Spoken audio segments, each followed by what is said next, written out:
आज blood chapter का second class है। ठीक है, आज ब्लड चैप्टर का सेकेंड क्लास है। इसमें हम देखेंगे प्लाज्मा के बारे में। प्लाज्मा में वाटर को देखेंगे और प्लाज्मा प्रोटीन के देखेंगे। उसके बाद आगे देखेंगे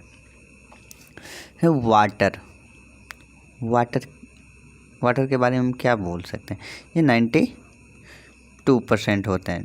ठीक है, वाटर 92% है। यह हाइड्रोस्टेटिक प्रेशर को मेंटेन करता है। क्या करता है? हाइड्रोस्टेटिक प्रेशर को मेंटेन करता है।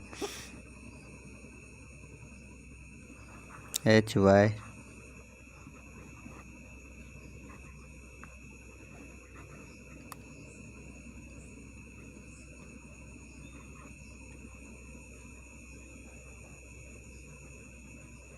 हाइड्रोस्टेटिक प्रेशर को मेंटेन करता है।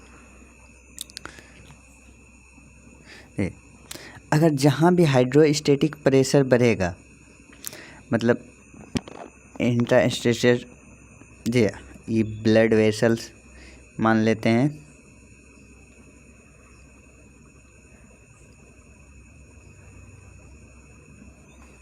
ये मान लेते हैं रेड कलर का ब्लड वेसल्स है।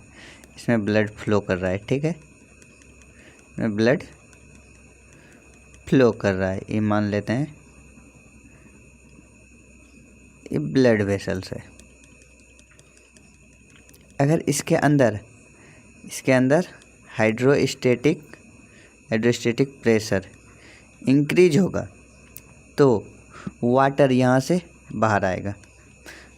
इसको एक एग्जांपल के थ्रू समझते हैं। देखिए, अगर ब्लड ज़्यादा गहरा होगा तो हाइड्रोस्टेटिक प्रेशर कम होगा, और ब्लड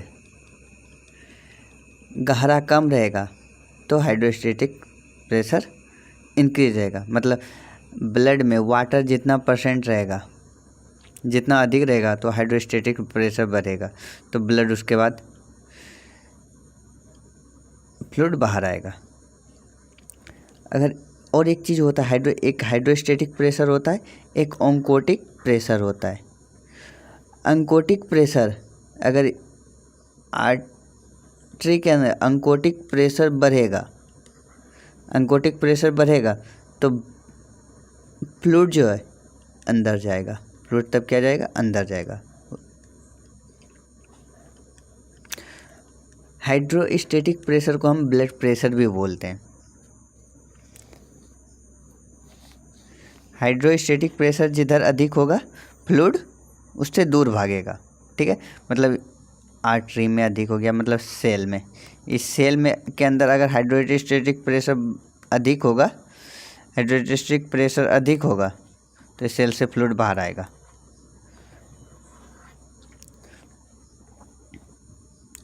इस तरह hydrostatic pressure water, hydrostatic pressure को मेंटेन कौन करता है? वाटर करता है। ठीक है, हाइड्रोस्टेटिक प्रेशर को हम ब्लड प्रेशर भी बोलते हैं।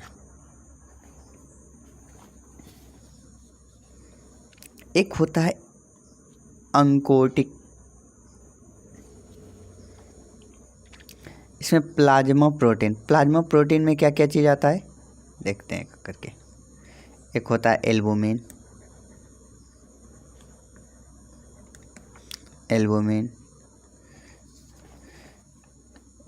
होता है, ग्लोबुलिन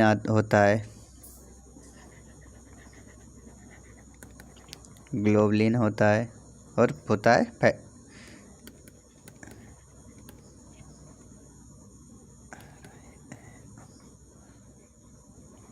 फाइब्रिनोजन, और एक अदर भी मान लेते हैं। एल्बुमिन होगा 54%, ठीक, ग्लोबुलिन होगा 38%, और फाइब्रिनोजन होगा 7%, ये होगा 1%।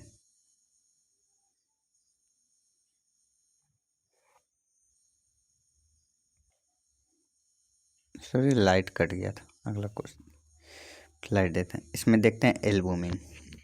पहला देखते हैं एल्बुमिन।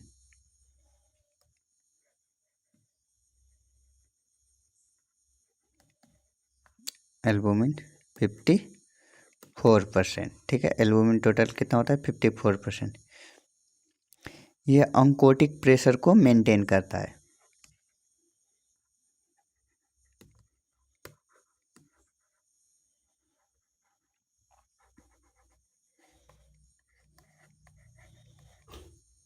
मेंटेन करता है, क्या करता है, मेंटेन करता है।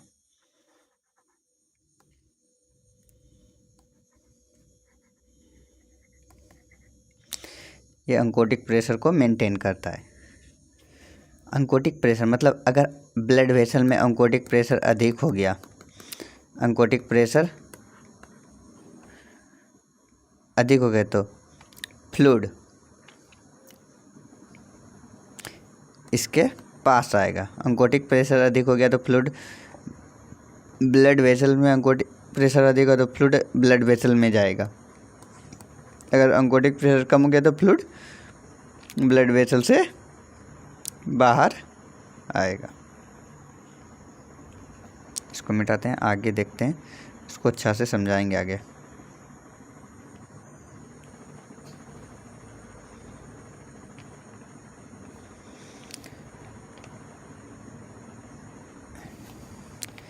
एल्बुमिन जो है, एल्बुमिन सबसे अधिक ब्लड में पाया जाता है। एल्बुमिन ब्लड में सबसे अधिक पाया जाने वाला प्रोटीन है।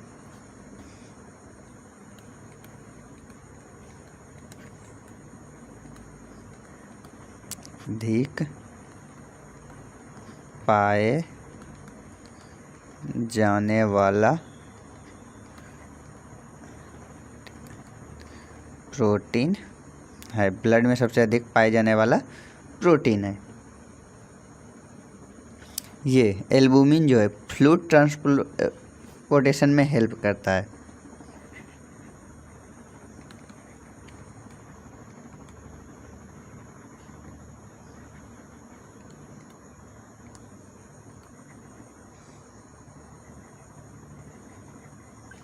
फ्लूइड का ट्रांसपोर्ट में हेल्प करता है।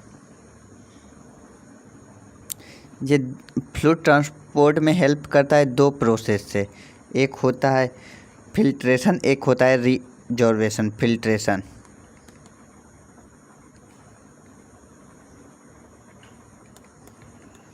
फिल्ट्रेशन और दूसरा होता है रीऑब्जर्वेशन की तरह।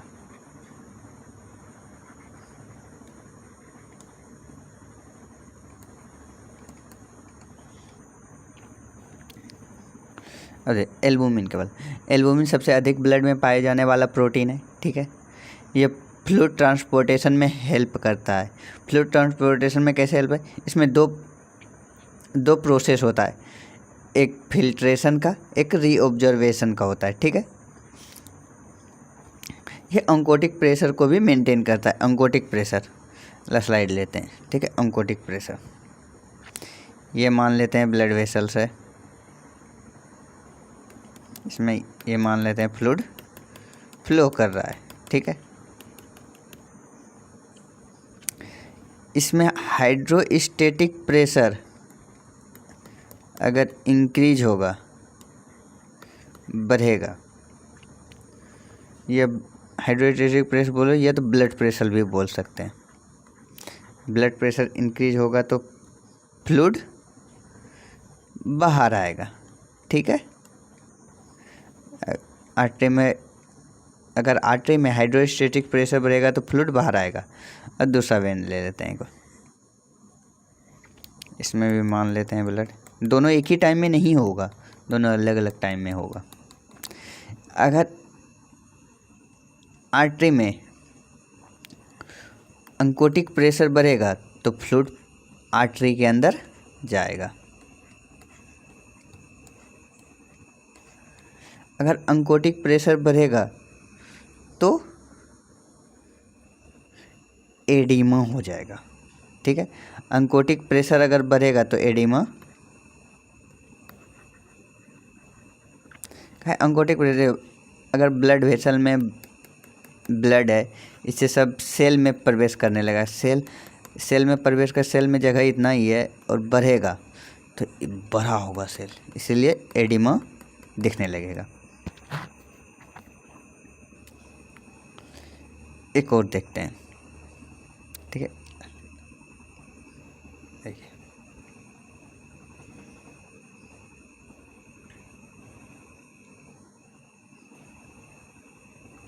ये हो गया मेरा आर्टरी मान लेते हैं, और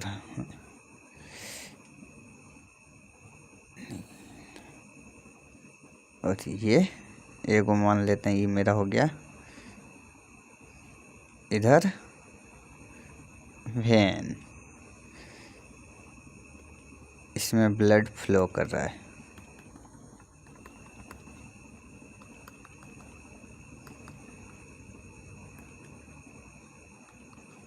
दो प्रोसेस जो बताए थे, फिल्ट्रेशन और रिब्जॉर्वेशन का भी बताते हैं कैसे।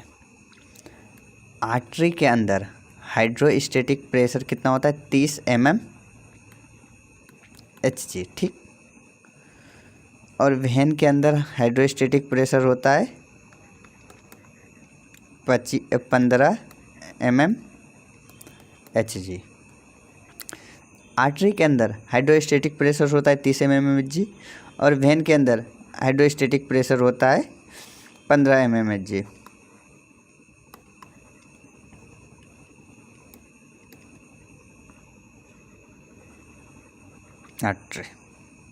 आर्टरी के अंदर हाइड्रोस्टेटिक प्रेशर 30 mm Hg और वेन के अंदर hydrostatic pressure 15 mm Hg। Artery हो या वेन, इसमें oncotic pressure 25 mm Hg। Artery के अंदर क्या होता है, फिल्ट्रेशन होता है। क्या इसमें ऑन्कोटिक प्रेशर, इसमें हाइड्रोस्टेटिक प्रेशर अधिक है, ऑन्कोटिक प्रेशर कम है, इसीलिए इसके अंदर फ्लूइड बाहर आएगा, इससे आर्टरी के अंदर से फ्लूइड बाहर आएगा, इसलिए इसमें फिल्ट्रेशन होता है।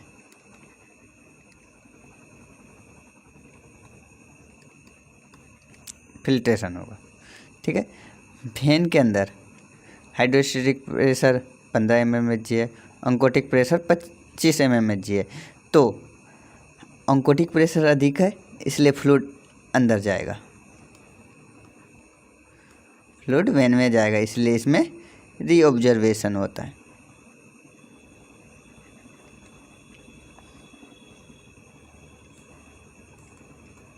रीऑब्जर्व होता है, ठीक है। अब देखिए, अब इसको लिखते हैं, तो स्लाइड करो, मैं समझा। अब इसमें इसको लिखते हैं।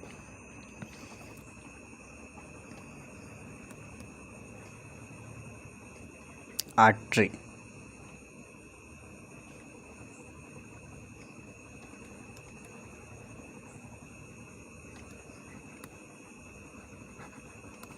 Static pressure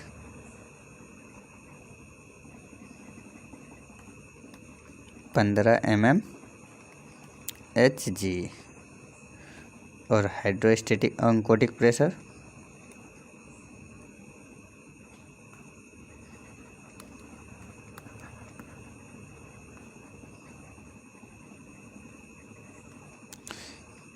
25 mm Hg। तो कितना हो गया, 10 mm Hg। Oncotic pressure 10 mm Hg अधिक है, इसीलिए आर्टरी के अंदर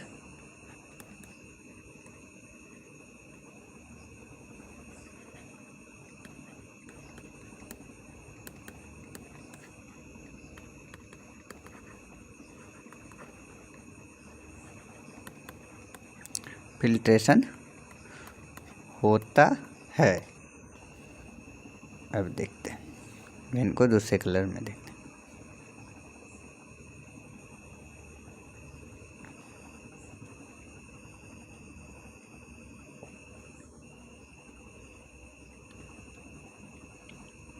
वेन में हाइड्रोस्टेटिक प्रेशर 15 mm Hg। और ऑन्कोटिक प्रेशर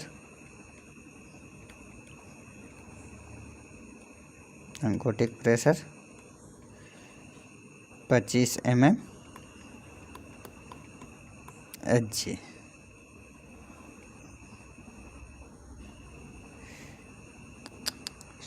सॉरी यहाँ आर्टरी के अंदर hydrostatic pressure 30 mm Hg। Artery के अंदर हाइड्रोस्टेटिक प्रेशर 30 mm Hg, इसलिए इसमें हाइड्रोस्टेटिक प्रेशर 5 अधिक है, इसीलिए ब्लड का फिल्ट्रेशन होगा, ब्लड के फिल्टर से बाहर आएगा। गलत हो गया था यहाँ पे, ठीक। आर्टरी के अंदर हाइड्रोस्टेटिक प्रेशर 30 mm Hg का पीछे हम बताए हुए हैं, देखिएगा।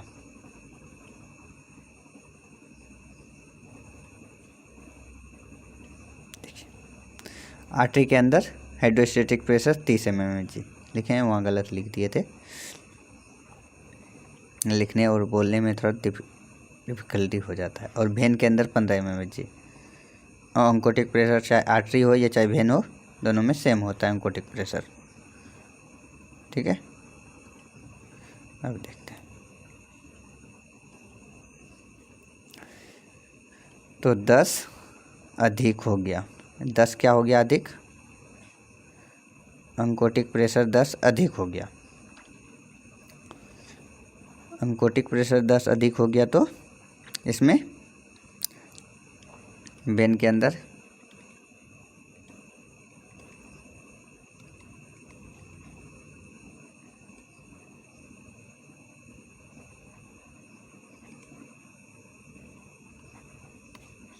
रीऑब्जर्वेशन होगा,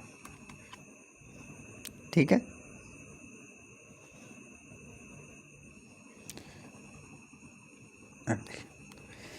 हाइड्रोस्टेटिक प्रेशर बढ़ेगा तो फ्लूइड का फिल्ट्रेशन होगा। हाइड्रोस्टेटिक प्रेशर बढ़ेगा तो फ्लूइड का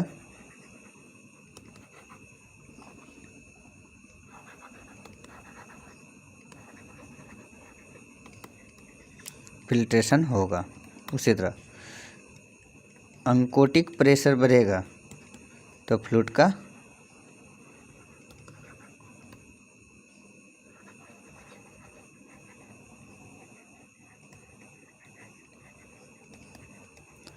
होगा। ये दोनों चीज़, हाइड्रोस्टेटिक प्रेशर और ऑन्कोटिक प्रेशर, बहुत बार क्वेश्चन, ये बहुत डिफ़िकल्ट टॉपिक है, इस सभी को समझ में नहीं आता है, इसलिए इस पे हमेशा ज़्यादा जोर दीजिएगा। एडिमा देखिए, अगर शरीर में एडिमा हो जाता है, एडिमा हो गया शरीर में,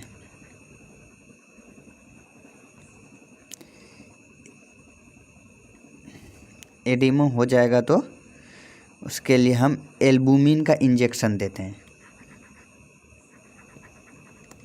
एल्बुमिन ऑन्कोटिक प्रेशर को मेंटेन करेगा। जैसे ऑन्कोटिक प्रेशर मेंटेन होगा, जैसे एल्बुमिन इनका इंजेक्शन हम दिए ब्लड वेसल्स में, तो ऑन्कोटिक प्रेशर इंक्रीज होगा। ऑन्कोटिक प्रेशर इंक्रीज होगा, फ्लूइड जल्दी जल्दी ब्लड वेसल्स में जाएगा, जल्दी जल्दी जाएगा, तो एडिमा कम हो जाएगा, ठीक है। एडिमा को कम करने के लिए क्या देते हैं? एल्बुमिन देते हैं। अगर ऑन्कोटिक प्रेशर नॉर्मल हो और हाइड्रोस्टेटिक प्रेशर इंक्रीज हो गया हो तो क्या होगा? हाइड्रोस्टेटिक ऑन्कोटिक प्रेशर नॉर्मल और हाइड्रोस्टेटिक प्रेशर इंक्रीज हो गया हो तो एडिमा होगा।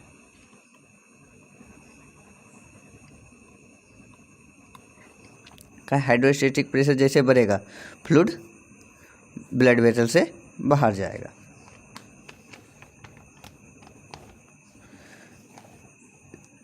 जैसे ही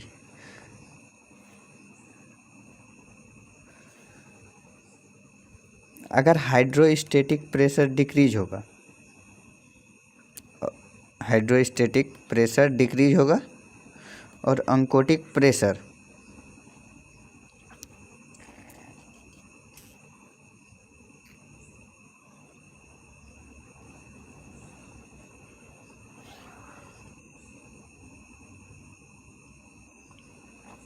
जैसे ही हाइड्रोस्टैटिक प्रेशर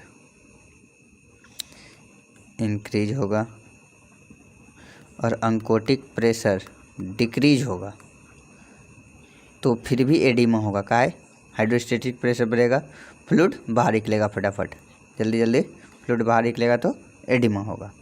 अगर फ्लूइड लॉस कैसे होता है देखते हैं। फ्लूइड लॉस,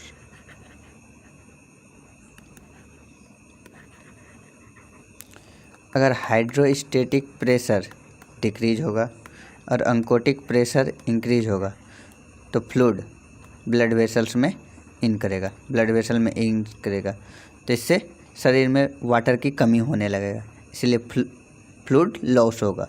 जैसे ब्लड वेसल में आएगा, यह किडनी के थ्रू शरीर से बाहर जाने लगेगा, बॉडी से बाहर चल जाएगा,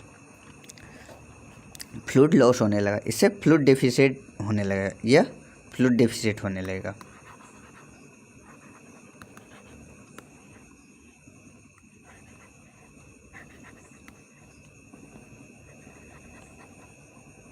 फ्लूइड डिफिशिएंसी होने लगा, ठीक। एक होता है नॉन फीडिंग एडिमा, नॉन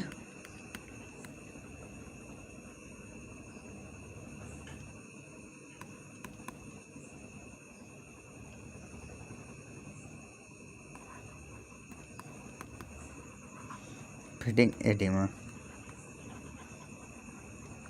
ये नॉन फीडिंग एडिमा, मान लेते हैं कि ये सेल है, इससे ब्लड वेसल ये गुजरा हुआ है, ठीक है। इससे हाइड्रोस्टैटिक प्रेशर इंक्रीज हुआ तो ब्लड लॉस धीरे धीरे बाहर आएगा, सेल के अंदर आया, और अंकोटिक प्रेशर डिक्रीज है, इसमें हाइड्रोस्टैटिक प्रेशर इंक्रीज है और अंकोटिक प्रेशर डिक्रीज है। इससे एक लिम्फ नोड जुड़ा हुआ है, फ्लूइड के द्वारा इलेक्ट्रोलाइट सब कुछ बाहर आता है। अगर ये इलेक्ट्रोलाइट ये लिम्फेटिक सिस्टम के द्वारा फिर आर्टरी वेन में चल जाता है, अगर इसका ब्लॉकेज हो गया तो नहीं जा पाएगा, तो इस कारण से यहाँ जैसे हम प्रेस करेंगे प्रेस ही रह जाता है, इसे नॉन फीडिंग एडिमा कहते हैं। अब देखते हैं अगला ग्लोबुलिन।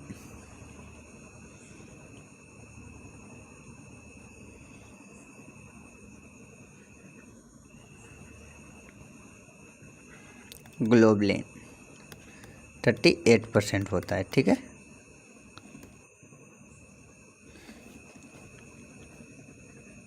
ये सेकेंड नंबर पे सबसे अधिक पाया जाने वाला प्रोटीन है, सेकेंड नंबर पे सबसे अधिक पाए जाने वाला प्रोटीन है, ठीक है। ये इम्यूनिटी में हेल्प करता है, ग्लोबुलिन जो है इम्यूनिटी में हेल्प करता है।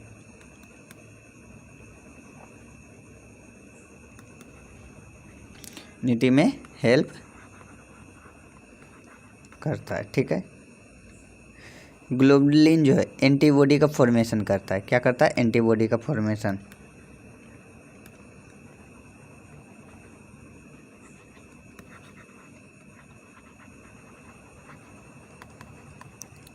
एंटीबॉडी का फॉर्मेशन करता है, देखिए। ग्लोबुलिन सेकेंड सबसे ज़्यादा पाए जाने वाला प्रोटीन है, यह इम्यूनिटी में हेल्प करता है, यह एंटीबॉडी का फॉर्मेशन करता है। इम्यूनोग्लोबुलिन, एक वर्ड आता है इम्यूनोग्लोबुलिन,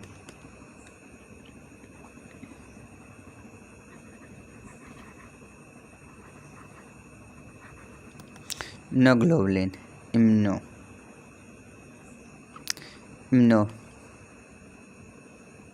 इम्यूनो प्लस ग्लोबुलिन से मिलके बना हुआ था। ग्लोबुलिन मतलब प्रोटीन, वो भी कौन प्रोटीन, ग्लोबुलिन का मतलब है प्रोटीन, वो भी कौन, प्लाज्मा प्रोटीन के अंदर आता है इम्यूनोग्लोबुलिन, ठीक है।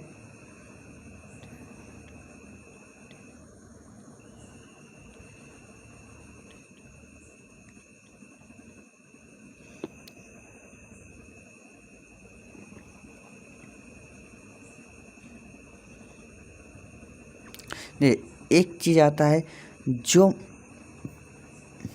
Protein molecule,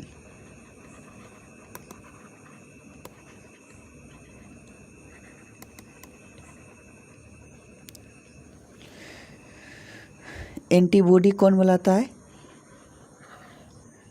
globulin.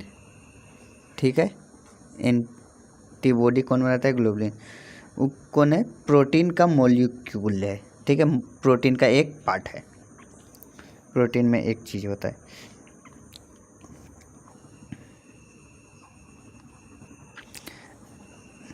Immunoglobulin.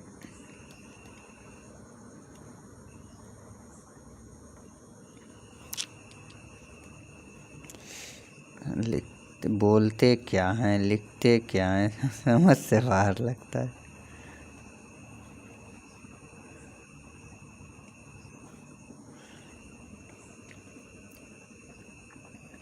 Immunity.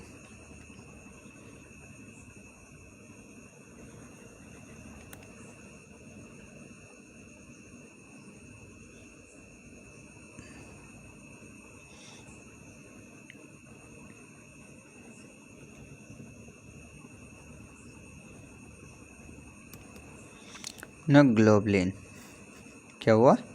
Immunoglobulin. Immunoglobulin को आईजी से डिनोट भी करते हैं। इम्यूनोग्लोबुलिन को आईजी से डिनोट करते हैं। इम्यूनोग्लोबुलिन 5 प्रकार का होता है, 5 टाइप। इम्यूनोग्लोबुलिन 5 टाइप का कौन कौन सा होता है? Immunoglobulin G, immunoglobulin A, immunoglobulin M, immunoglobulin E, immunoglobulin D. कौन कौन सा होता है? Immunoglobulin I G, immunoglobulin G. एक होता है आई जी ए, इम्यूनोग्लोबुलिन ए। एक होता है इम्यूनोग्लोबुलिन एम, आई जी एम। एक होता है इम्यूनोग्लोबुलिन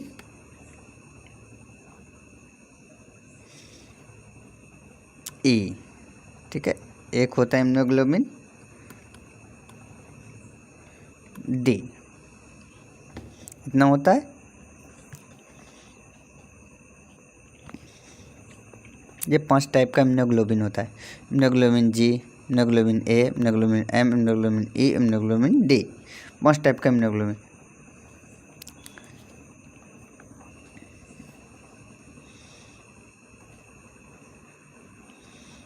अब देख रहे हैं इम्यूनोग्लोबुलिन कंटेन। इम्यूनोग्लोबुलिन का स्ट्रक्चर में पहले हम देखते हैं कंटेन। इट्स कंटेन कि मतलब इम्यूनोग्लोबुलिन में क्या पाया जाता है? इम्यूनोग्लोबुलिन में 2 हेवी चेन पाया जाता है,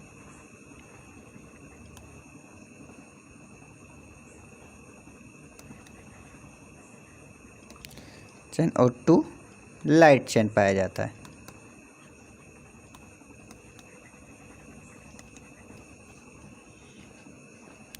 टू हेवी चेन पाया जाता है और 2 लाइट चेन पाया जाता है। इसमें अब एक इम्यूनोग्लोबुलिन का डायग्राम लेते हैं, कैसा उसका स्ट्रक्चर होता है, सब लेते हैं। ठीक, स्ट्रक्चर इसमें लेते हैं।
अभी इसको मिटा देते हैं, उसके बाद फिर से बताएंगे।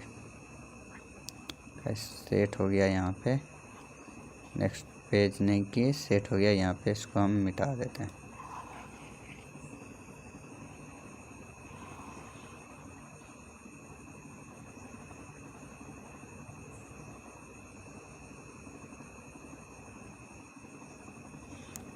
इस सबको भी मिटा देते हैं।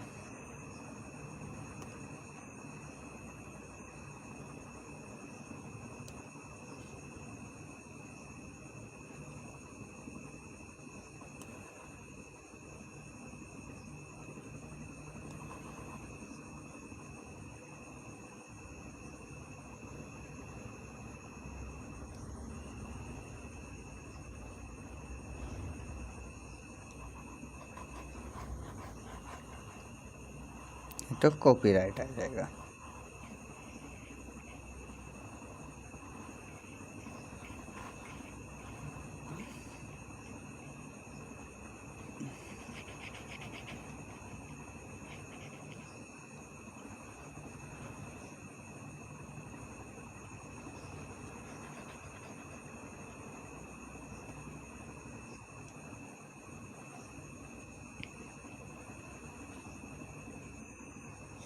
सबको मिटा दिए। अब एक एक करके बताते हैं। इसमें 2 हेवी चेन होता है, एक ई हेवी चेन हो गया, क्या बोले, इसमें 2 हेवी चेन होता है।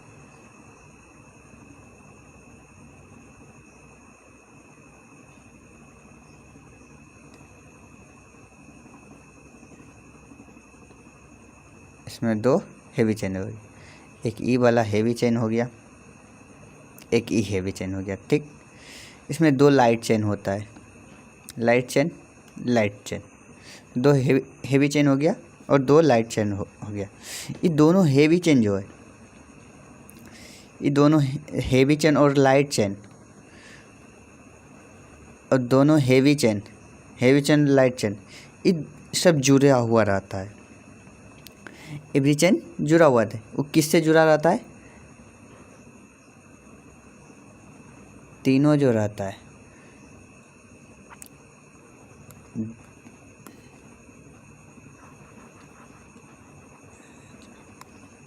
डाइसल्फाइड बॉन्ड या एस बॉन्ड, डाइसल्फाइड बॉन्ड या एस बॉन्ड। ये जो चेन है, लाइट चेन हो, हेवी चेन हो, दोनों chain, every chain bind with disulphide bond के द्वारा, ठीक है। ये जो होता है लाइट चेन, या तो कप्पा रहेगा,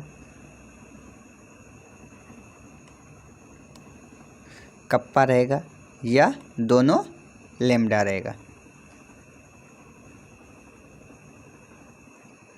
कप्पा को के से डिनोट करते हैं और लेमडा को एल से डिनोट करते हैं। मतलब दोनों लाइट चेन या तो ये वाला हो या ये, दोनों एक ही होगा, या तो कप्पा वाला होगा या तो लेमडा वाला होगा। या तो ई कप्पा है तो ई कप्पा रहेगा, ई भी कप्पा रहेगा। अगर ये लेमडा है तो ई भी लेमडा रहेगा, या तो कप्पा या तो लेमडा। इसमें चीज़ हो गया।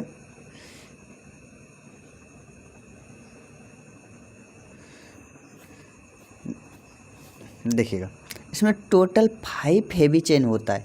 इम्यूनोग्लोबिन जो होता है, जितना इम्यूनोग्लोबिन होता है उसमें टोटल 5 हेवी चेन होता है। 5 प्रकार का हेवी चेन होता है, इसलिए इम्यूनोग्लोबिन भी 5 प्रकार का होता है। जितना हेवी चेन उतना इम्यूनोग्लोबिन। 5 प्रकार का इम्यूनोग्लोबिन होता है, इसलिए 5 हेवी चेन होगा। यहाँ भी लिखा हुआ है हेवी चेन। अब देखिए इसमें क्या क्या लिखा हुआ है, ना देख लिए। इसमें देखते हैं क्या क्या लिखा हुआ है।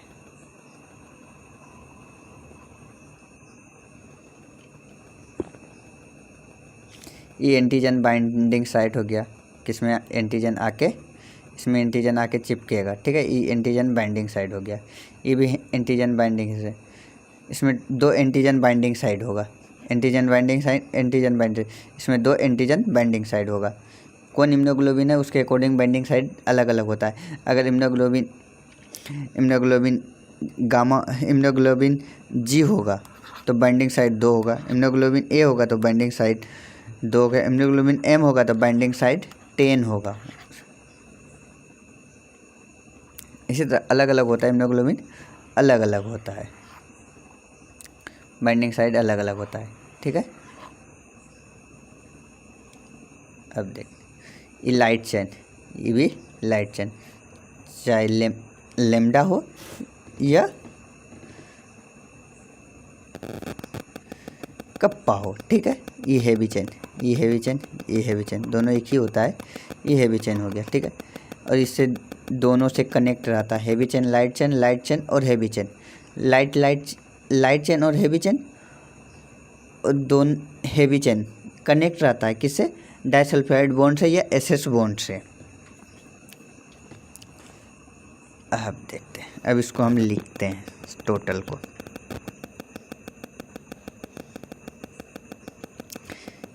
हेवी चेन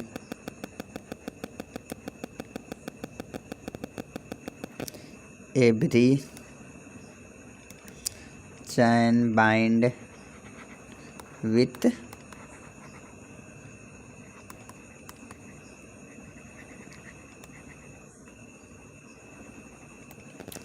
डाइसल्फाइड बॉन्ड, ठीक है, या SS bond.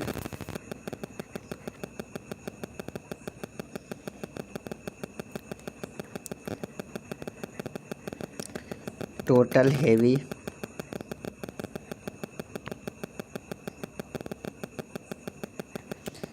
Chain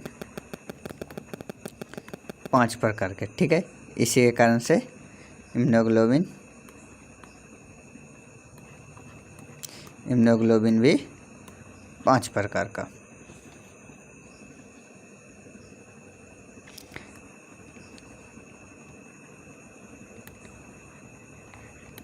light chain 2 प्रकार का,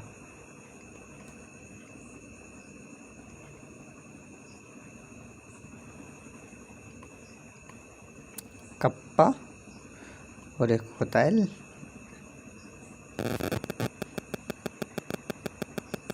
लेमडा, ठीक है।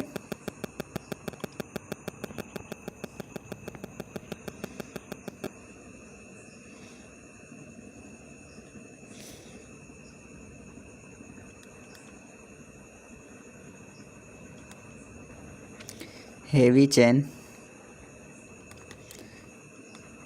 5 प्रकार का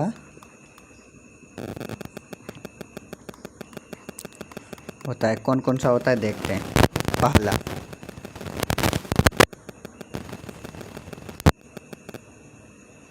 गामा, इसीलिए इम्यूनोग्लोबिन IgG, गामा का फर्स्ट अक्षर, इसीलिए इम्यूनोग्लोबिन G। दूसरा अल्फा, इसलिए इम्यूनोग्लोबिन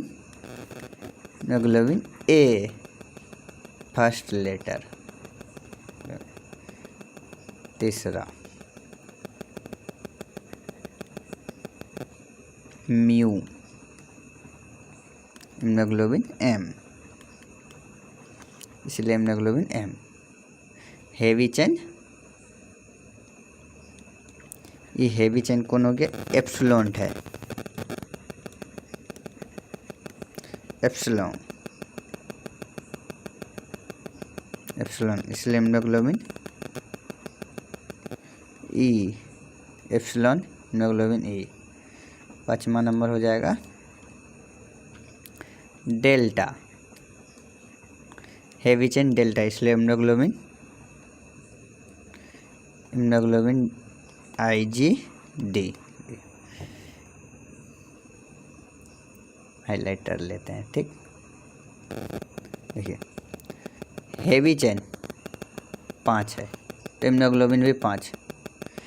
गामा टाइप का हेवी चेन, गामा है तो गामा का लास्ट अक्षर जी है, शुरू वाला अक्षर जी है, इसीलिए हेवी चेन ओ immunoglobin G. Delta, heavy chain delta है तो immunoglobin A. Heavy chain mu है तो immunoglobin M. Heavy chain epsilon है तो immunoglobin E. Heavy chain delta है तो इम्यूनोग्लोबिन डी। ठीक है।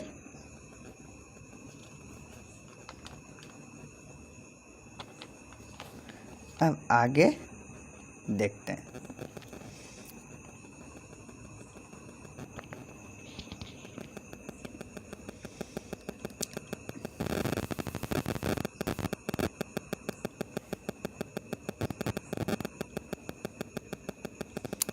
IgG, IgD, IgE same type का होता है, सेम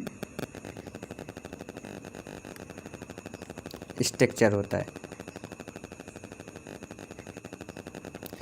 IgG, IgD और IgE इस सेम टाइप का स्ट्रक्चर होता है। IG, IgM, IgA, यह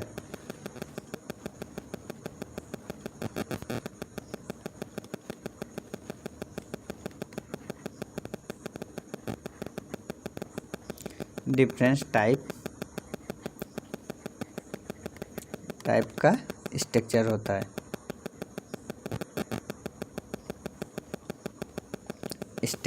है, ठीक है। Immunoglobulin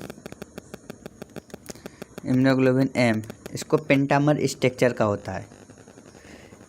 immunoglobulin M E pentamer structure का होता है।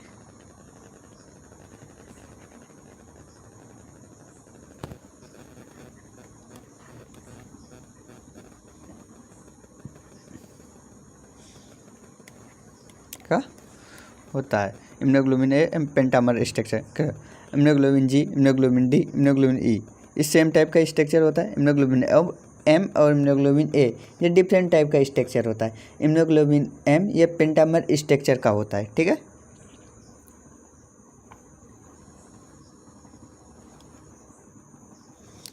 आगे हम इम्यूनोग्लोबिन अब स्ट्रक्चर देखते हैं, सब इम्यूनोग्लोबिन एक एक करके स्ट्रक्चर देखते हैं, ठीक है।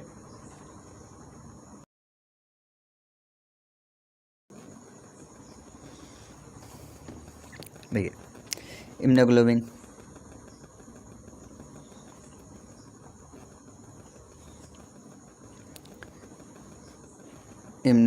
जी, इम्यूनोग्लोबिन ई, इम्यूनोग्लोबिन डी सेम टाइप का है, सेम तीनों एक जैसा दिख रहा है, इसीलिए इसको सेम टाइप का इम्यूनोग्लोबिन जी, इम्यूनोग्लोबिन ई, इम्यूनोग्लोबिन डी सेम टाइप का स्ट्रक्चर होता है।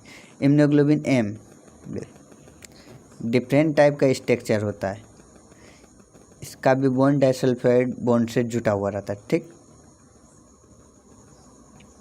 इम्यूनोग्लोबिन ए जो है ये भी डिफरेंट टाइप का। इम्यूनोग्लोबिन एम को पेंटामर स्ट्रक्चर बोलते हैं। अब देखते हैं इसका बाइंडिंग साइड।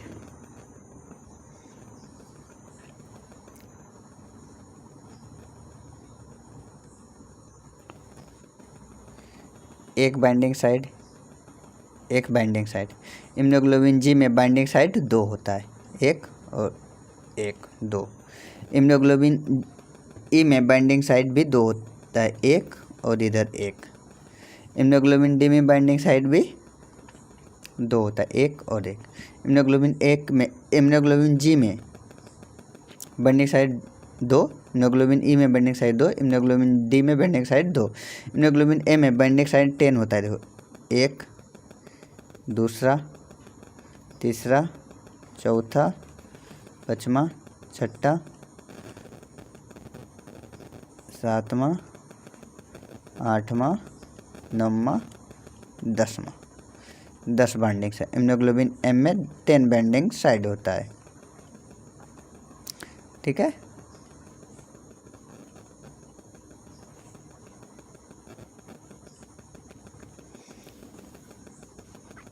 इम्यूनोग्लोबिन ए में इसमें बाइंडिंग साइड 4 होता है, 1 2 3 और ये 4।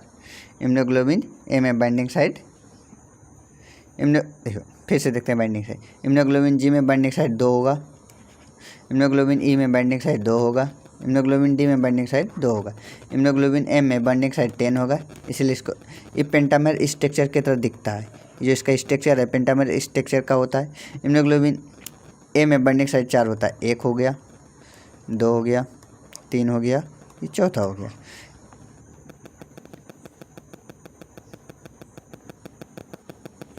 अब एक एक करके देखते हैं इम्यूनोग्लोबिन।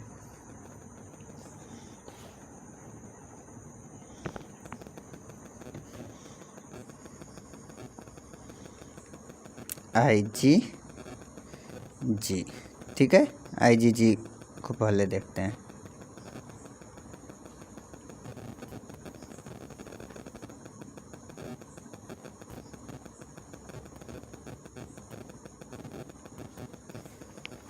IgG इसके अंदर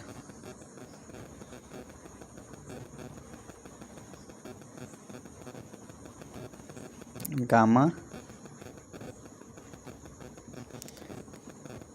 टाइप का हेवी चेन होता है।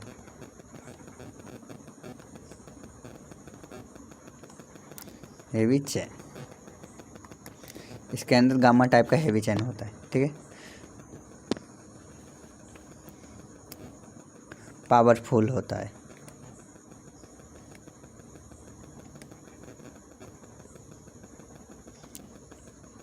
ये पावरफुल होता है। और क्या होता है, मोस्ट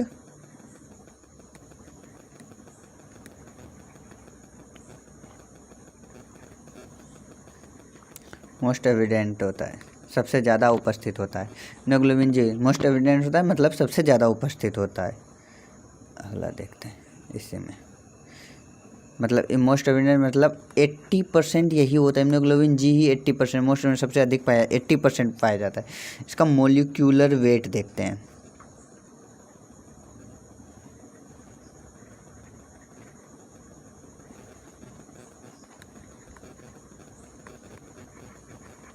मोलिक्यूलर वेट 1.5। इम्यूनोग्लोबिन जी का मोलिक्यूलर वेट 1.5 लाख, ठीक है।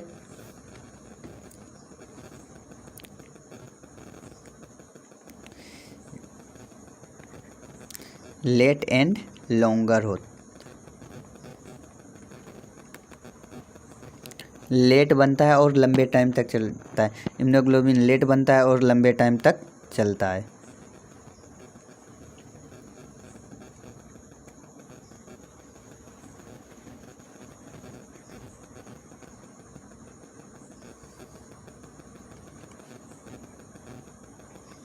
प्लेसेंटा को क्रॉस करता है।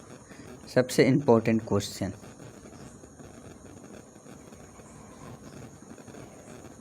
सबसे इम्पोर्टेंट क्वेश्चन, क्या ये प्लेसेंटा को क्रॉस करता है?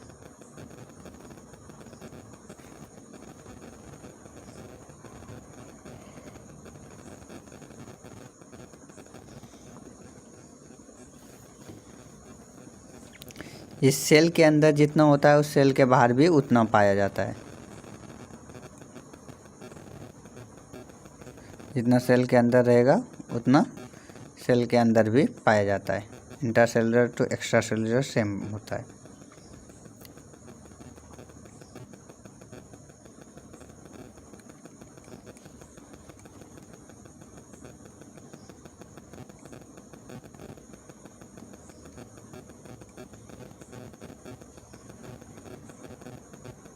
इंट्रावेस्कुलर प्लस एक्स्ट्रा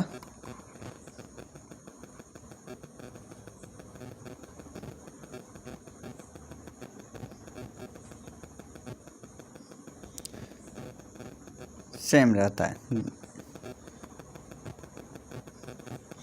इंट्रावेस्कुलर तो एक्स्ट्रा वेस्कुलर सेम रहता है। इंट्रावेस्कुलर और एक्स्ट्रा वेस्कुलर भी इसमें सेम पाया जाता है, जितना सेल के अंदर पाया जाता है उतना सेल के बाहर भी पाया जाता है। अब देखते हैं हाफ लाइफ देखते हैं, ठीक है, इसका half life.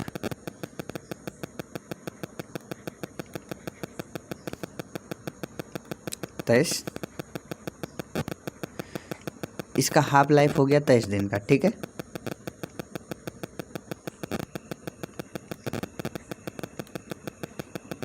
Antigen binding side,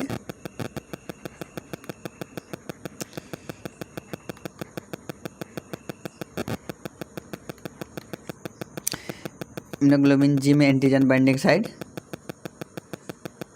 2 होता है। अब इसको थोड़ा सा देख लेते हैं, रिवाइज कर लेते हैं एक बार।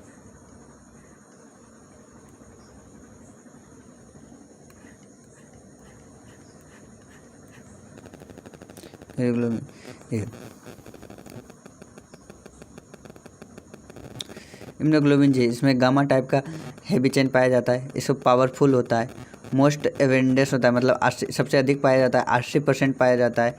इसका मोलिक्यूलर वेट 1.5 लाख होता है। इम्यूनोग्लोबिन जी का मोलिक्यूलर वेट 5 लाख होता है, 1.5 लाख।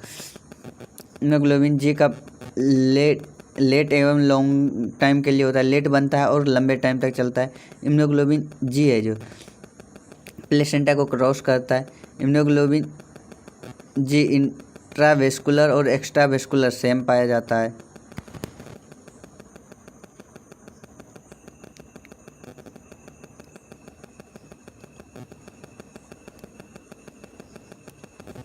देखा, हाफ लाइफ 23 दिन का होता है, 23 डे। एंटीजन बाइंडिंग साइड 2 होता है। अब देखते हैं अगला इम्यूनोग्लोबिन ए।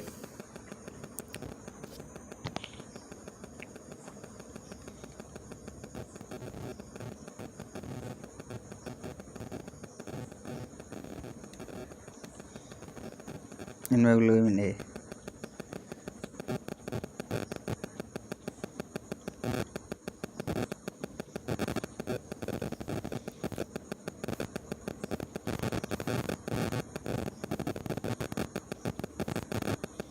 Alpha heavy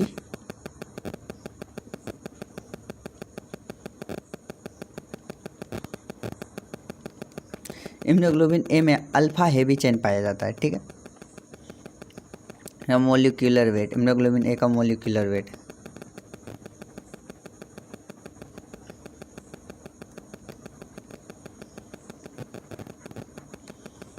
1.6 lakh. इम्यूनोग्लोबिन ए का मोलिक्यूलर वेट 1.6 लाख। ये 2 सब टाइप होते हैं, 2 सब टाइप।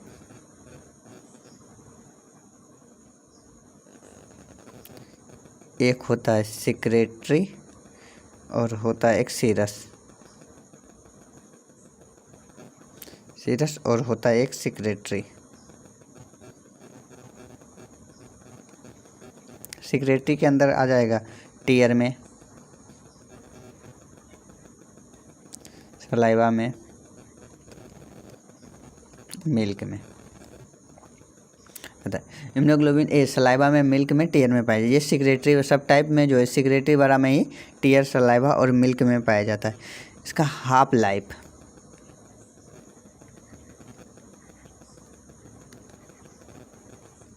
6 से 8 डे का। इम्यूनोग्लोबिन ए का हाफ लाइफ 6 से 8 डे। अब देखते हैं दूसरा immunoglobin M, IgM। Mu heavy chain पाया जाता है।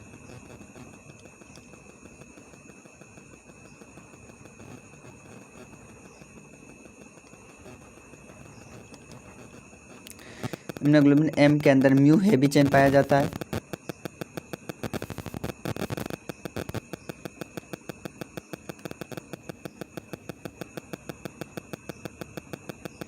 लार्जर होता है, इम्यूनोग्लोबिन एम लार्जर होता है। ये पेंटामर स्ट्रक्चर का होता है।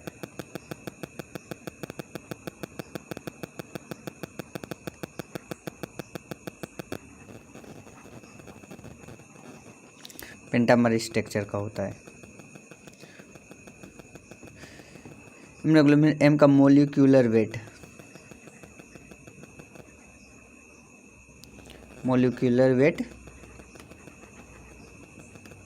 9 लाख होता है।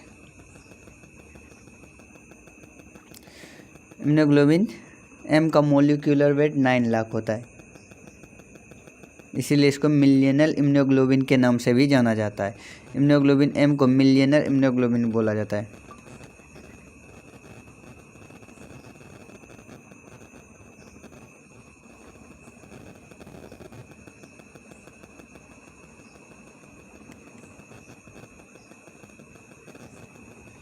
मिलियनल इम्यूनोग्लोबिन के नाम से भी जाना, इम्यूनोग्लोबिन एम को मिलियनल इम्यूनोग्लोबिन के नाम से।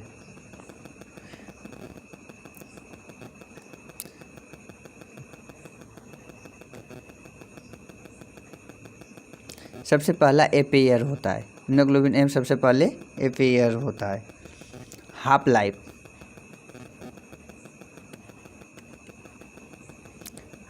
5 डे का होता है।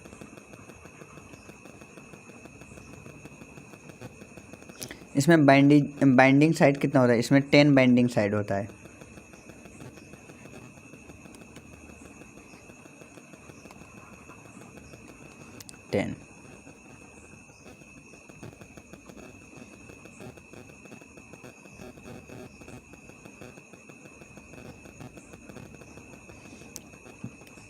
इम्यूनोग्लोबिन ई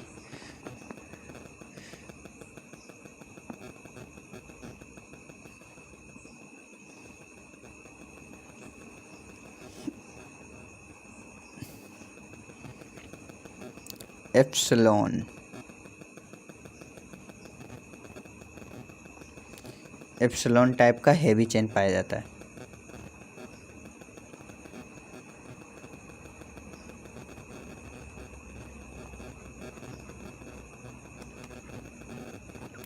इम्यूनोग्लोबिन ई में एप्सिलॉन टाइप का हेवी चेन पाया जाता है। इसका मोलिक्यूलर वेट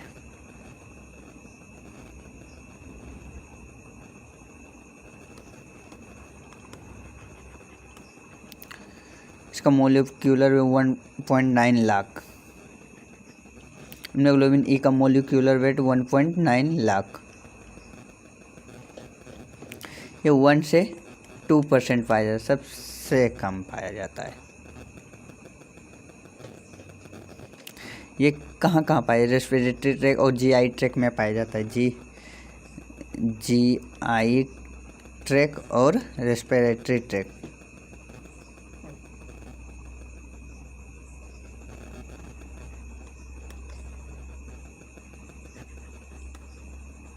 रेस्पिरेटरी ट्रैक में पाया जाता है।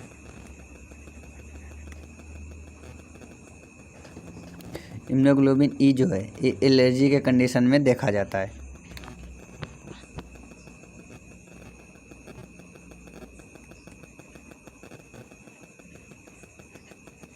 एलर्जी के कंडीशन में शरीर में दिखता है। इम्यूनोग्लोबिन ई एलर्जी के कंडीशन में दिखता है। इसका हाफ लाइफ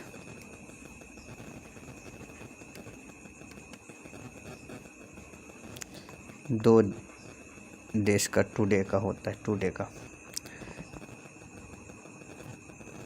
बहुत लंबा क्लास हो गया और 5 मिनट, उसके बाद ख़त्म हो जाएगा।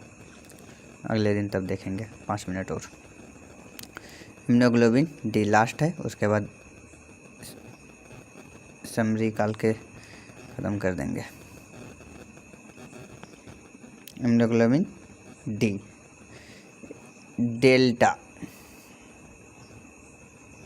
डेल्टा हेवी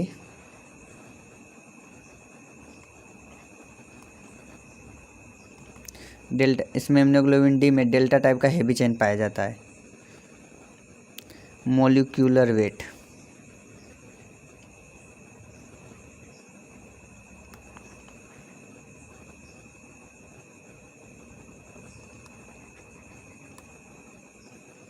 1.8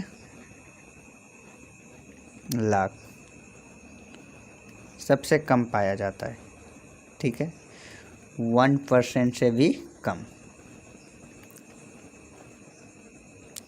यह IgG के पैरेलल काम करता है।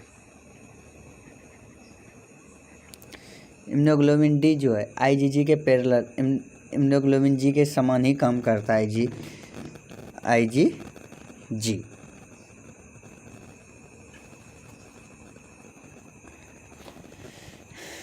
अब एक चार्ट बनाते हैं।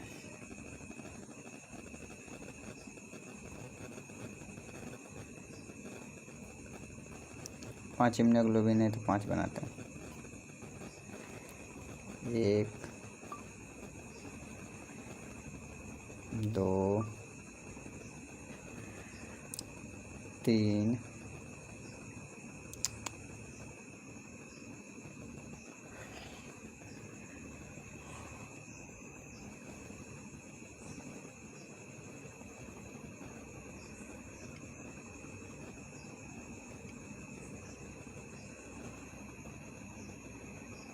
1 2 3 4 5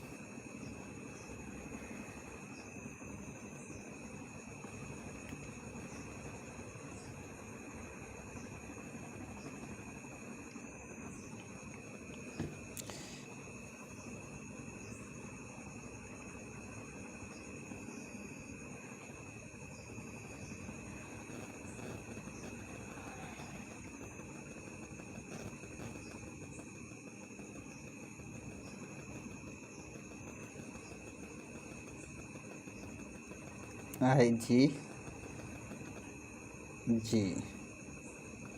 IgA IgM IgE और IgD।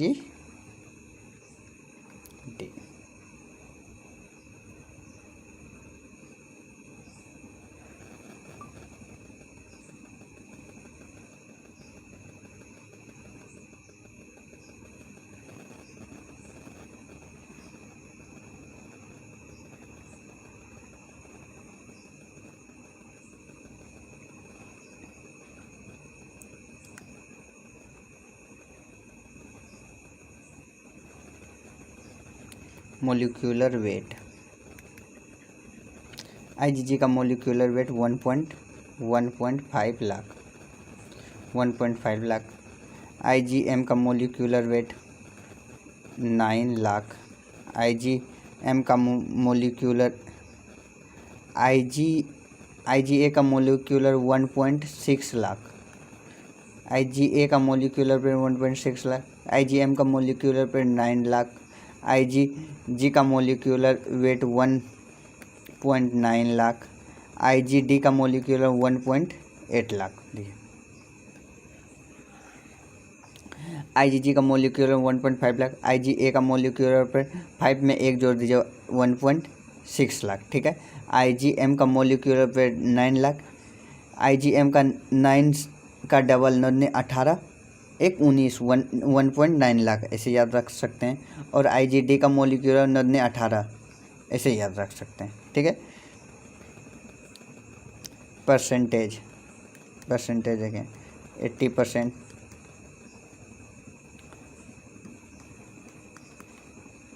12%, 4%, less than 2%, less than 1%।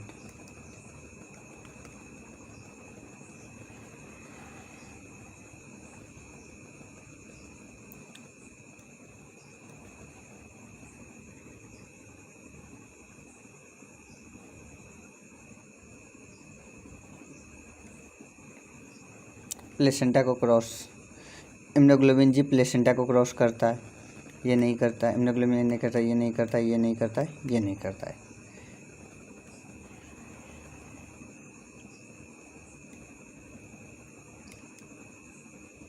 Saliva, milk, tier ये नहीं पाया जाता है। इम्यूनोग्लोबिन ए पाया जाता है, ये नहीं पाया जाता, ये नहीं पाया जाता। ये हीट स्टेबल होता है, हीट स्टेबल होता है, हीट स्टेबल होता है, हीट स्टेबल होता है, और हीट नहीं। इम्यूनोग्लोबिन एम,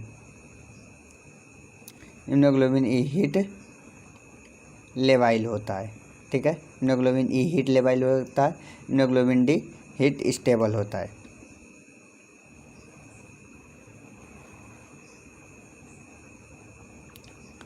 हाफ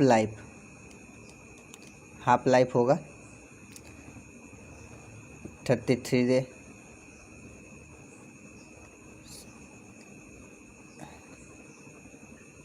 6 से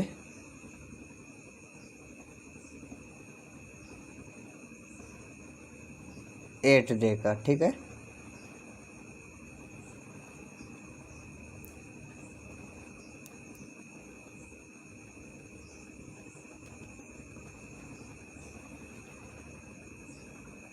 फाइव डे का हाफ लाइफ, 2 डे का, 2 डे का हाफ लाइफ, ठीक है। ये एक चीज़ और आईजीजी में बताते हैं, एक कॉम्प्लेक्स रिएक्शन शो करता है। कॉम्प्लेक्स रिएक्शन में